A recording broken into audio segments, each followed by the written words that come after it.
Hi, I'm Keenan.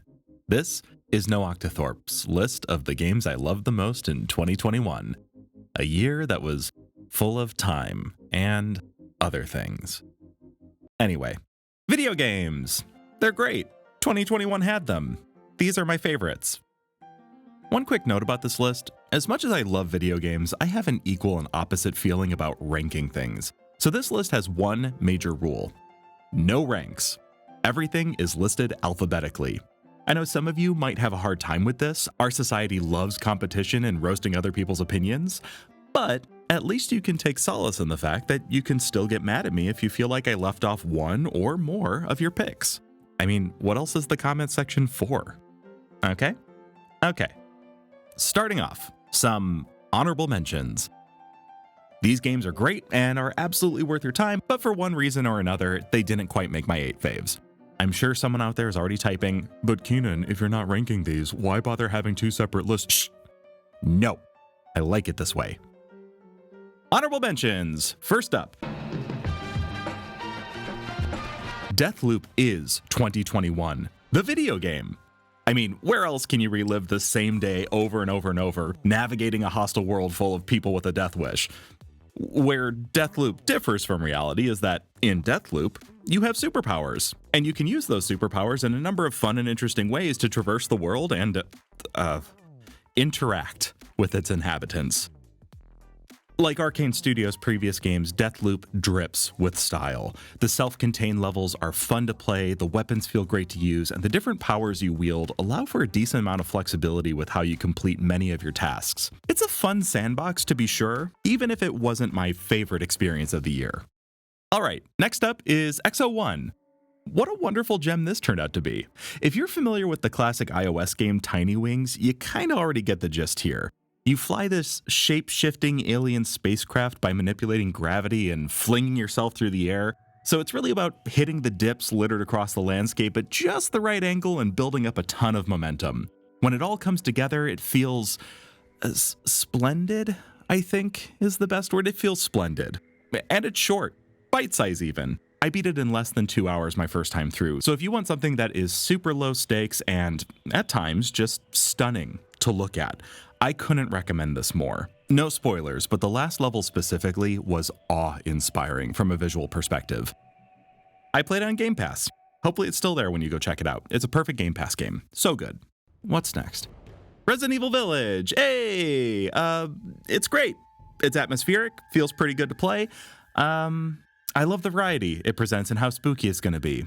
I think I heard it described on The Besties, which is my favorite video game podcast by a large margin, that it almost feels like a theme park, and each separate area is its own ride. So you have a variety of different thematic elements going on, and none of them really stick around long enough to wear out their welcome. I know a lot of people have this on their Game of the Year list. I totally get it. It's awesome. If you like Resident Evil, you'll probably like this. If you like action-y survival horror, give it a go. Good stuff.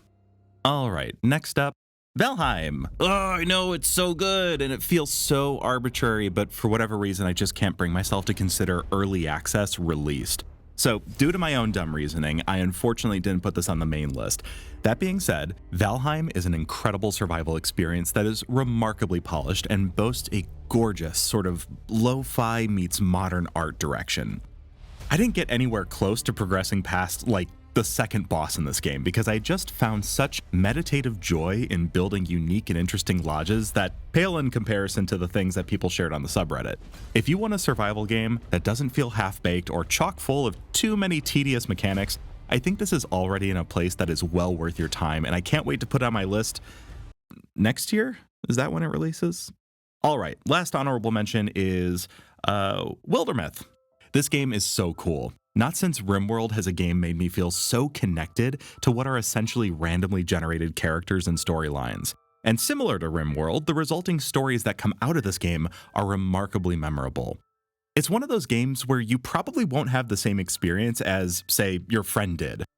Honestly, it's like the best video game representation of playing D&D with a really fantastic DM. The journey your characters go on through literal generations is so cool, and you really do form a bond with the people that join your party because of the meaningful choices you get to make and how they play out.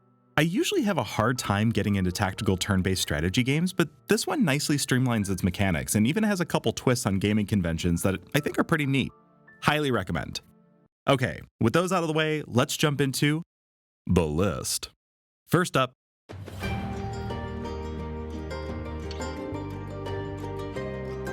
Forza Horizon 5 is so good that it inspired me to make this whole dang channel. No joke.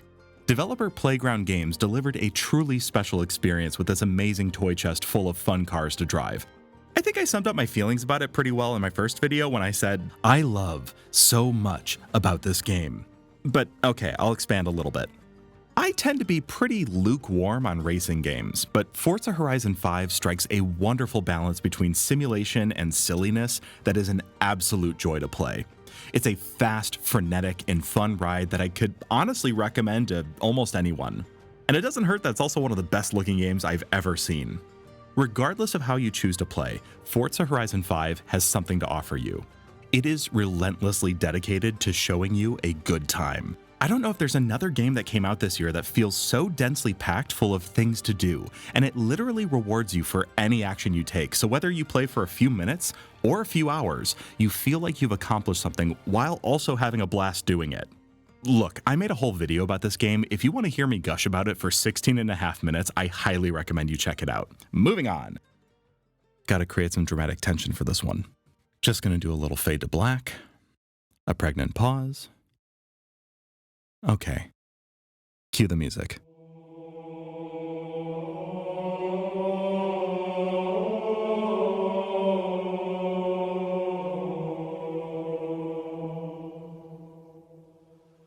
I mean, come on, you gotta. I have to be honest, I'm shocked that Halo Infinite captured my attention in the way that it did. I had originally drafted up this script thinking that it might be an honorable mention at best. But once I got my hands on the campaign, it became immediately obvious that this had to find its way on here. I'm tangentially interested in Halo as a series. I have fond memories of the early days of the Xbox, working at GameStop, playing Slayer on the demo unit in the store with my coworkers, but the series didn't have a ton of staying power with me in the following decades. Halo Infinite successfully captures the classic Halo feel while also managing to modernize itself in a meaningful way.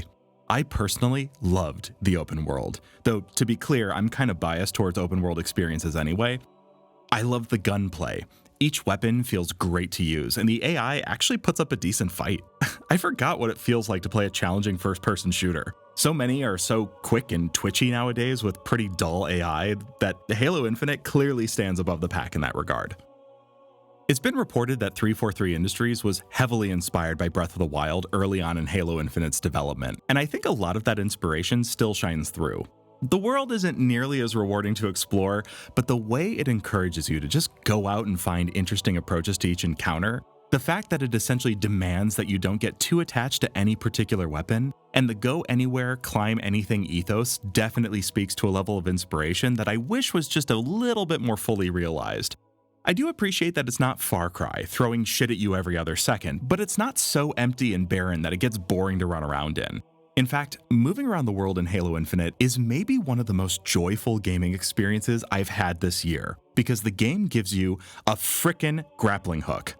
This probably isn't news to any of you, but the grappling hook is amazing. It's amazing. It's very much of the Titanfall 2/Apex Legends school of grappling physics in that you can attach it to nearly any surface and really whip yourself around as it reels you in.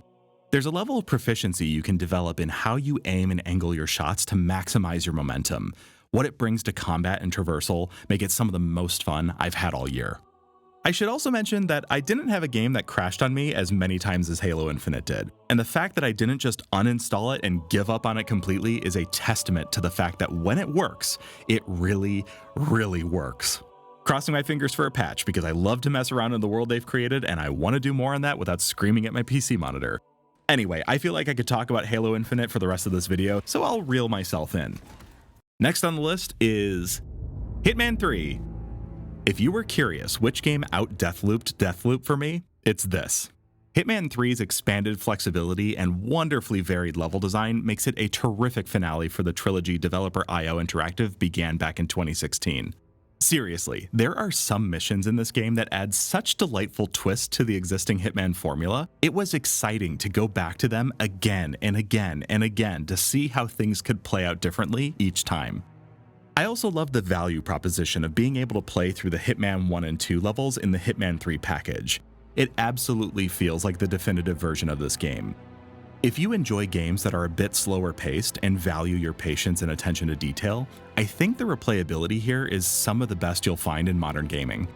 I love how it rewards players for using their creativity and beckons you to return over and over as you unlock different starting locations, item stashes, and shortcuts to add variety to the next playthrough of a level. The clockwork structure of each level is so intricate, it's wild to just explore how each one unfolds, and where you can insert yourself to throw a wrench in the gears. And it's equal parts exhilarating and infuriating when things don't go quite right and you have to improvise to get yourself out of the mess you created. It's a game that knows full well it's a video game. It embraces it. It knows many of its mechanics are kind of silly, and I think that's one of the reasons I find it so charming. I love that I can get into a sticky situation, knock someone out, and take their clothes and immediately blend back into the environment. It's so dumb in the best way possible. I love this game. I also love the next game.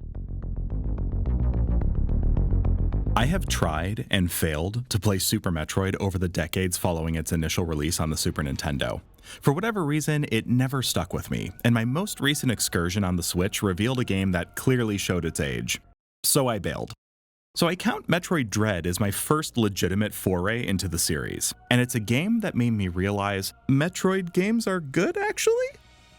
Having been recently smitten with Metroidvanias like the two Ori games and Hollow Knight, I was delighted to find a challenging, unique experience in Dread. The fluidity with which Samus moves around the world, the laser-focused level design, a campaign that sticks around for just as long as it needs to, and then of course the variety of enemies and bosses. All of it comes together in a package that looks good and, more importantly, feels great to play. I am a sucker for games with solid parry mechanics, so I couldn't get enough of the combat in this game. The difficulty and lack of accessibility options means a lot of people won't get a chance to enjoy this, and that bums me out. However, I had an absolute blast with Metroid Dread. I'm glad I didn't let my fraught history with the franchise keep me from experiencing one of my favorite games of the year.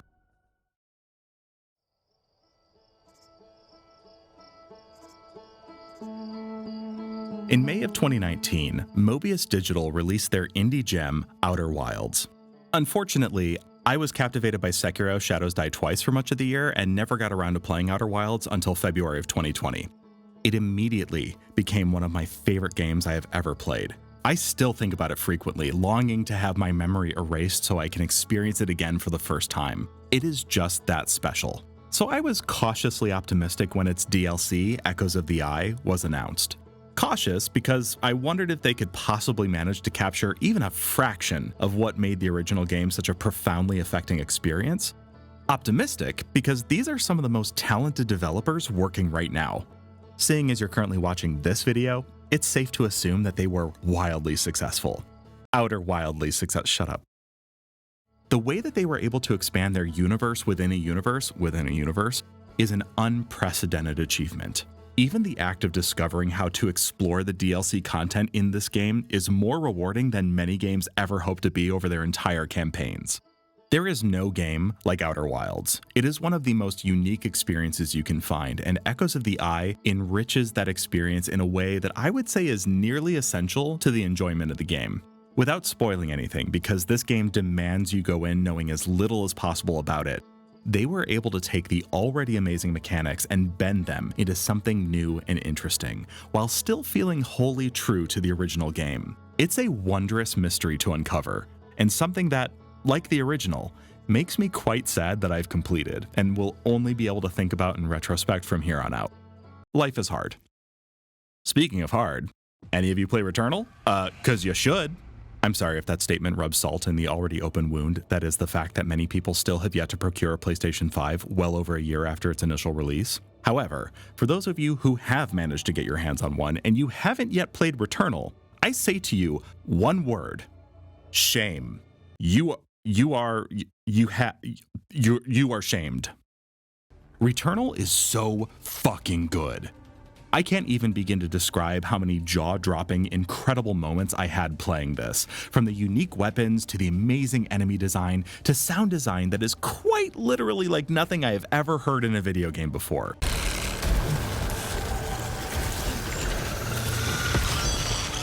This is a game that deserves to be blasted into your eardrums as loudly as you find comfortable with the finest audio equipment that you can reasonably afford. I played on a surround sound setup on my television and it was delicious. My ears were constantly sated, replete with auditory nourishment, and yet they hungered for more. The visual direction of this game is also astounding. The neon glow of the plethora of projectiles produced by the predators of this profoundly perplexing planet, the rich and varied biomes you uncover in your travels, the horrifyingly beautiful flora and fauna that stalk you around every corner. This is a game with a singular vision, and it executes on it damn near perfectly. I had so much fun playing this game because the developer Housemarque knew that to balance the incredible challenge they wanted to thrust upon the player, they needed to build mechanical interaction that felt precise, responsive, and fair. Movement in Returnal is smooth, like dipping yourself in peanut oil, or some other kind of oil if you have an allergy. What you won't be allergic to is the array of tools, parasites, and abilities that punctuate each playthrough and provide a unique experience every time you die, wake up to go fight, and inevitably die again. Firing guns in Returnal is cathartic. Picking up credits from exploded corpses is satisfying. Uncovering secrets to aid you in your travels is intoxicating. 2021 was the year of time-looping shooters. Returnal is among the best of them, bestowing an experience that rewards your ever-expanding knowledge and aptitude. It's tough, but it's good, and you should play it, unless you don't want to be mad and frustrated at times. I understand, and I respect you. For something a bit less intense, you could try the next game.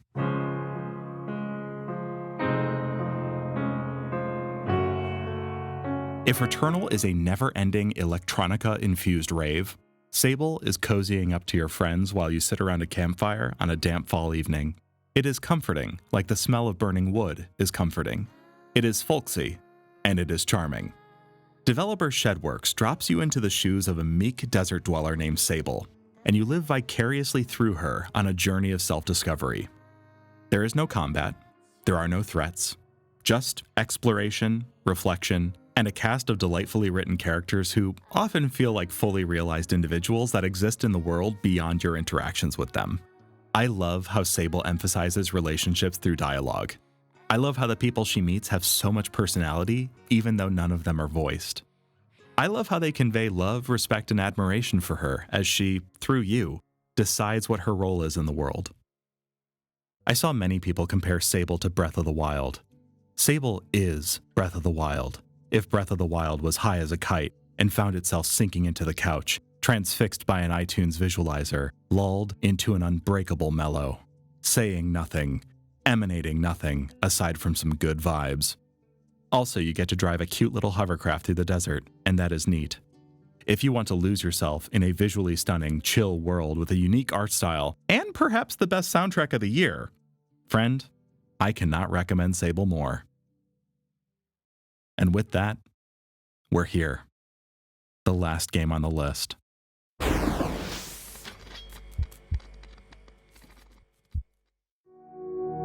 Unsighted is not like Breath of the Wild. Unsighted is a lot more like A Link to the Past. Beautifully realized 2D art, unlockable powers to help you navigate different areas around the world, simple, strong combat, characters you come to love and appreciate. Unsighted is a game about the decisions we make, how we choose to spend our time, how we inevitably realize there's not enough of it. Every NPC you meet in the world is a robot, like you, and every robot has a limited amount of time before they devolve into husks of their former selves, destined to roam a dystopian Earth, mindlessly attacking anyone that ventures near them, a fate that can even befall your own character. The game is a delicate balance of trying to break this curse and taking the time to make it easier on yourself to do so by scouring dungeons, upgrading your character, crafting items, and building relationships. Relationships serve not only to imbue your character with more abilities, but to also help you remember your vast, storied history with your community. Unsighted is a game where every second counts, and it's how you choose to spend them that's important. The game is challenging on a mechanical level, especially at first, but it's also challenging on an existential level, which only grows as time marches on. As your actions ease the difficulty of the gameplay, they increase the difficulty of watching your friends lose their sentience. It also happens to be very fun to play. The combat is a satisfying mix of hack and slash and twin-stick shooter action, and it has an excellent parry mechanic. You may recall from the Metroid Dread section that I said, I'm a sucker for games with solid parry mechanics. I love to parry things, and Unsighted loves to let me do it. All of this is especially impressive when you learn that Unsighted was created by a two-person dev team, Studio Pixelpunk. The level of polish and thoughtfulness conjured by two talented individuals, it boggles the mind. On a personal level, I appreciate what Unsighted means for the gaming industry and its representation of individuals. In the world of Unsighted, there are big people and small people, and queer people and trans people, but they exist in the world as people, unconstrained by those identities. They are not tokenized. They are not manufactured out of misguided inclusivity metrics. Speaking as someone who has long struggled with various parts of my own identity, and having only recently come to terms with my existence as a non-binary individual, I know that I am so much more than a single trait. Studio Pixelpunk understands this too. Representation does matter, but it matters more to represent the whole person. That's it. That's the list. 2021 was a whole year. Despite its glaring flaws, I feel so fortunate to participate in art that is as entertaining, thought-provoking, and special as the games I mentioned here. I also want to take a moment to appreciate you. I started this endeavor as a way for me to reconnect with my creative self, unabashedly appreciating the things that bring me joy. I know my reach is small, but for those of you that watch, I cannot express just how much that means to me. Thank you for helping me realize this creative journey. Thank you for your support. Thank you for being you. Thanks for watching.